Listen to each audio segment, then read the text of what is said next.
you ever driven late at night and felt like something or someone was following you? Like the darkness itself had eyes? What I'm about to tell you isn't fiction. Every mile, every flicker of the headlights, every shadow, it was real. And what followed me that night will haunt the highways for the rest of my life.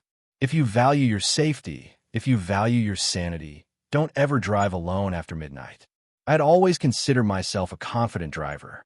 Night or day, snow or rain, empty or crowded roads, I felt at ease behind the wheel. That confidence evaporated on a stretch of highway I thought I knew better than my own reflection. It was an isolated road, surrounded by dense forest on either side, stretching in perfect, straight miles that disappeared into darkness. The sort of road that made the mind play tricks, but nothing could prepare me for the night the shadow began to follow my headlights. It was just after midnight, the moon a pale sliver in the sky, clouds moving fast enough to chase their own shadows across the asphalt. I was driving home after visiting my sister in the city, my mind half occupied with music and half distracted by thoughts of the next day. At first, everything seemed normal. The road was empty, save for the occasional flicker of a raccoon darting into the underbrush. My headlights illuminated the guardrails on each side, snow piled thickly against the shoulder. My hands gripped the wheel with casual familiarity, and I hummed along to the music, feeling the gentle sway of the tires over the pavement. And then I saw it. It started as a shape in the periphery of my vision. At first, I assumed it was a trick of the fog, a shadow cast by the swaying branches along the roadside. But when I blinked, it was still there. A dark, humanoid figure standing on the far shoulder, partially hidden by trees, watching me. I slowed, heart picking up. My first instinct was to ignore it. People sometimes walked along roads in the city, but this wasn't a city. There was no light, no houses, no sign of life. Just a highway stretching endlessly. I stared through the windshield, trying to make out features, but I had none. Not a face, not clothing that I could distinguish. Just a shadow, a tall, solid, living darkness that seemed to absorb the dim light of my headlights. I tried to convince myself it was a person, maybe hitchhiking, maybe lost. But my gut told me something different. Something was wrong. I sped up, gripping the wheel tighter. And then it moved. Not like a person walking, not even like a person running, but gliding effortlessly, moving alongside the guardrail with a speed that made my stomach churn. I blinked, and it was closer. I blinked again, and it was closer still. Panic gripped me, yet I forced myself to stay on the road.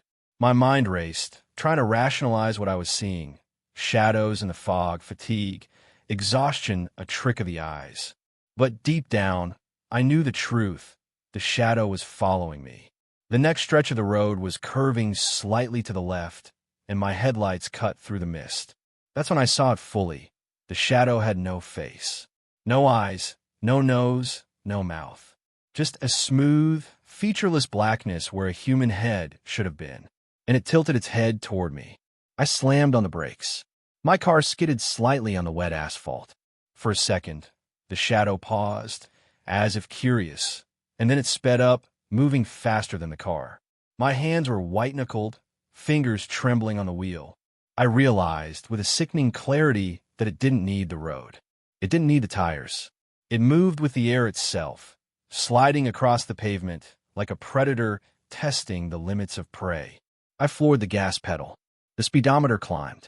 80, 90, 100 miles per hour. Yet I could see it in the periphery, keeping pace. Then I saw headlights behind me. Finally, a normal car. My heart leaped. I could escape now. Someone else could witness it. But as I glanced in the rearview mirror, my stomach dropped. There was no car, only the shadow, and it was directly behind me. Its faceless head bobbing slightly, following every inch of my movement. I screamed. My voice echoed in the empty car, swallowed by the night. I turned the wheel sharply, weaving slightly to see if it would disappear, but it didn't. It mirrored me. Every turn, every adjustment. And then it spoke. Not in words, not in sound, but a vibration in my chest, as if the night itself had grown a voice. A whisper that pressed against my eardrums and my bones. Stop. I couldn't tell if it was inside or outside, inside or behind, inside my mind. I drove faster. The trees bent over the road as I passed, branches scraping the sides of the car, flickering in the headlights like skeletal fingers. Then, without warning, the shadow was inside the car. Not fully, not physically, but in the corner of my vision. Along the dashboard, across the rearview mirror. It pressed into me with a presence so heavy I could barely breathe. My foot slipped on the gas, tires skidding. My vision blurred. The night bent around me. I passed a broken streetlight, and in that brief flicker, I swear I saw dozens of shadowy faces staring at me from every tree, every guardrail, every inch of darkness. I couldn't take it. I screamed. And then, silence. The car slowed as if an invisible hand eased my foot off the pedal. The shadows receded. The highway was empty. The fog cleared slightly. I pulled over, hands shaking violently, heart racing, breath coming in ragged bursts. I looked around. Nothing. No shadow. No faces. Just trees, road, and a quiet that felt wrong.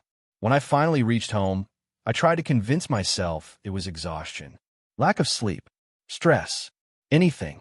But every night since, when I drive alone after dark, I see it in the corners of my eyes. The shadow follows. Always. Gliding along the periphery. Waiting. Patient. Faceless. I don't take that highway anymore. I don't even drive at night. But sometimes when I close my eyes, I see its faceless head tilt toward me, and I hear that same vibration in my chest. And I know, deep down, it's still waiting for me. I used to think long stretches of highway were peaceful. Empty roads at night felt liberating. Your thoughts could wander freely. No traffic, no distractions. But that night changed everything. It was one of those roads that seemed to stretch endlessly, disappearing into pitch-black forests on either side. The kind of road where time itself seems to slow down. And that's when I saw the truck. It wasn't a normal truck. Not at first. Just a faint glint of headlights in the distance. But as I approached, I realized the lights were moving oddly, jerking, swaying, almost alive. The kind of movement that shouldn't be possible for a vehicle. I slowed, thinking maybe someone had lost control. My car was small and low. I kept my hands tied on the wheel. As I drew closer, the truck's details became clearer. Rusted steel, dents all over, headlights cracked. But the worst part? The windshield was completely black. No reflection, no driver, nothing. It was moving toward me, slowly, perfectly centered in my lane, though I could see that there was nobody inside. I passed it, and it stayed there, driving parallel, matching my speed. My first instinct was to speed up. The truck accelerated too. I slowed. It slowed. It mirrored every single movement I made. Panic surged through me. Then I realized the road I was on didn't have any intersections. No exits. No side streets. There was no way for it to be in front of me, behind me, and beside me all at once. Yet somehow it was... I turned on the radio to distract myself, anything to break the tension. Static. Pure white noise. Then a voice, low and distorted, cut through. Don't look behind you. I slammed the radio off. Heart hammering. I glanced at the rearview mirror.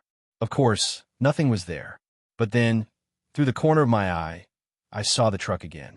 Only now it was inches from the back of my car, tires blackened and wet. No sound, no engine. It didn't belong in this world. I floored the gas. 80, 90, 100. It stayed with me. Then the headlights went out. Everything went black. My taillights, the dashboard, the road, the forest. Total void. And I felt it before I saw it. A presence, leaning over my shoulder. Heavy, watching, breathing. I slammed my eyes shut and swerved into the gravel. My car skidded violently. When I opened my eyes, I was back on the road. The truck was gone. I thought it was over. I thought I'd escaped. But it wasn't. The next night, I tried a different route. Any route. Anything. But the truck appeared again. Always at the same mile marker. Mile 47. Always moving without a driver. Always watching. Always waiting. I tried to tell people. Friends, family, even the police. Nobody believed me. They all said I was tired. That I needed sleep. That stress was playing tricks on me. But I wasn't tired. I was wide awake every time, and the truck never blinked. It never faltered. It knew I was coming. It always arrived. One night, I decided to stop. I pulled over. I waited, heart hammering, fog rolling in. The truck appeared on the horizon. Slowly, silent, foreboding.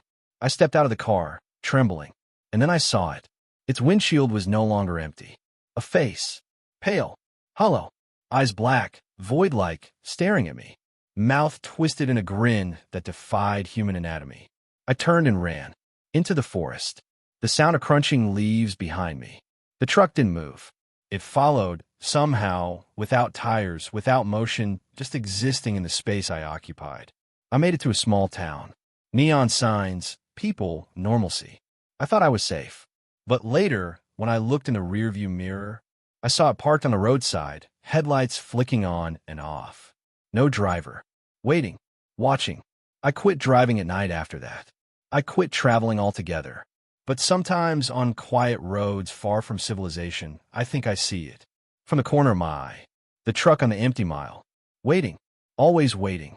And I know, no matter how far I go, it will always find me. I don't talk about what happened on mile marker 313. I don't even like thinking about it. Every time I try to explain, people tilt their heads and give me the same expression, somewhere between confusion and concern. And then they say it sounds like a dream, like a hallucination. They don't get it. I wasn't dreaming, and I wasn't hallucinating.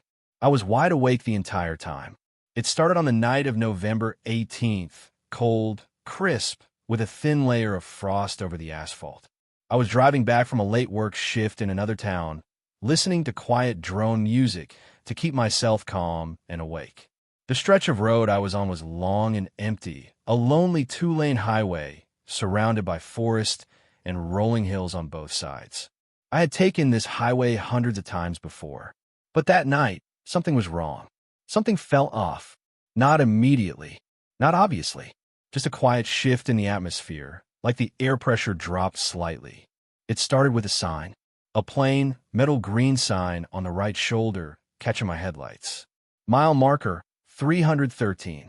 I frowned. The numbers looked familiar, but I couldn't remember ever driving past this particular marker before. My route shouldn't have gone past anything in the 300s. This highway topped out at 279. I thought maybe there'd been an extension I didn't know about, or maybe I had driven farther than I realized. But then something else struck me. The sign was brand new. The metal gleamed like it had been installed yesterday. No rust, no discoloration, not even dirt. Nothing on that highway was this clean. I tried to shake it off, telling myself I was tired. I've been working overtime for weeks and had barely slept more than 5 hours a night. Exhaustion can make small details feel bigger than they are. But then the air inside the car changed. Colder, thicker, heavier. I turned off the AC. No effect. A creeping unease crawled up my spine like small, icy fingers. That's when I saw it. Another sign. Same size. Same color. Same brand new shine. Mile marker 313. I slammed on the brakes hard enough that my seatbelt punched into my chest. The car skidded slightly on the frosty pavement. My heart hammered so hard I felt it in my throat. I stared at the sign. Then I stared at the GPS. The screen glitched for a moment, flickered, then froze. The map stopped updating. The little blue arrow was stuck in place. I swallowed hard and forced myself to keep driving. About 2 minutes later, the forest opened slightly, and my headlights swept over a curve in the road. The tall pines bent inward, as if leaning to whisper to each other. For a moment, the road looked unfamiliar, twisted in a way I couldn't place. And then I saw another sign. Mile marker 313. No, I whisper aloud. No, no, no. I'm not going in circles. I'm not. I checked the clock. Only 6 minutes had passed since the first sign. My mind scrambled for explanations. Road construction? Detour? A new loop? A prank? None of them made sense. The highway was dead empty. No construction vehicles. No cones. No tire tracks except my own. I hadn't turned around. I hadn't taken an exit. The world around me was exactly the same as before, but twisted, like someone had copied and pasted the same mile of road into reality over and over. I drove faster. 70 miles per hour, 80 miles per hour, 90. My hands were shaking on the wheel. 2 minutes later, my headlights illuminated yet another sign. Mile marker 313. I felt sick. This wasn't a loop. At least not a physical one. Something else was happening. Something unnatural. Panic clawed at the edges of my mind. I punched the GPS, shaking it, hitting the touchscreen, tried to force it to recalculate. It froze completely, then the screen went black. I looked out the window. The pines are closer now, almost hugging the road. Their branches scraped the roof of my car with a slow, dragging sound that made my skin crawl. Then I saw movement between the trees. A tall, thin shape. Too tall, too thin, limbs like stretched shadows. It stood perfectly still as I passed, its featureless head turning slightly. Watching, I sped up again. A minute later, something darted across the road. I slammed the brakes. Not an animal. A human figure, but impossibly wrong. Long arms dragging on the asphalt. Legs bent backward. Neck stretched too far to be real. It moved like it was being puppeted by invisible strings. My breath came short and sharp. My pulse thundered in my ears. Then, faintly, barely audible over the idling engine, I heard something. Whispering, but not coming from the forest. Coming from inside the car. My blood turned to ice. The whispering grew louder, dozens of voices layered over each other. They weren't speaking any language I knew. They hissed and dragged syllables in a way that made my stomach twist. Something was wrong with the car radio. It had turned itself on. The screen still showed nothing, just a black void, but the speakers crackled with static and broken voices. I pushed the power button. Nothing. I held it down. Still nothing. The voices continued, whispers building into low, guttural moans. Then, suddenly, all the noise cut out. Silence. I put the car in gear and floored it. Minutes passed in a blur. Trees. Frost. Darkness. And then, inevitably, another sign. Mile marker 313. This time, something was different. The sign had changed. Instead of clean, shining metal, the numbers were smeared. Distorted. As if the paint had melted and dripped down the signpost. The reflective surface was cracked, beams of broken light, refracting like fractured mirrors. I kept driving. The forest pressed in tighter. The whispering returned, softer now, as if it was breathing with me, mimicking me. I tried calling for help. No signal, not a single bar. Then the car shuddered, like something heavy had landed on the roof. The metal groaned. A deep dent appeared above my head. I screamed and swerved. Whatever was shifted weight, crawling slowly toward the windshield. Its steps were soft but deliberate, too heavy to be an animal, too controlled to be anything human. The whispering grew louder again, and then something slid into view, upside down, hanging from the top of the windshield. A face, except it wasn't a face, just smooth, pale skin stretched too tightly over a skull. No eyes, no nose, just a slit of a mouth that slowly peeled open. Wider, wider, wider, splitting the skin, tearing it, revealing darkness inside. I screamed. I floored the gas. The creature's fingers, long, bony, too many joints, clawed at the glass, leaving deep gouges. The car roared down the road. The creature slipped, rolled backward, slammed onto the roof again. Then it was gone. I didn't slow down. Not for a second. The road stretched endlessly ahead. Another sign appeared. Mile marker 313. But this time, someone was standing next to it. A man, but not really a man. He was facing away from the road, body motionless, head tilted back unnaturally as if looking straight up at the sky. His clothes were shredded. His spine protruded from his back like jagged rocks. His arms hung limp and long, too long past his knees. And then, without turning around, he spoke. I heard it clear as day, right in my ear. You aren't supposed to be here. I swerved so hard the car nearly flipped. I didn't even check the rearview mirror. I couldn't. I was afraid of what I'd see. The forest vanished suddenly. The darkness lifted. And then, there it was. A new sign. Not mile marker 313, but mile marker 114. I had jumped backward nearly 200 miles. The car rolled to a stop on its own. My hands were shaking uncontrollably. I leaned forward and screamed until my throat tore. It was over.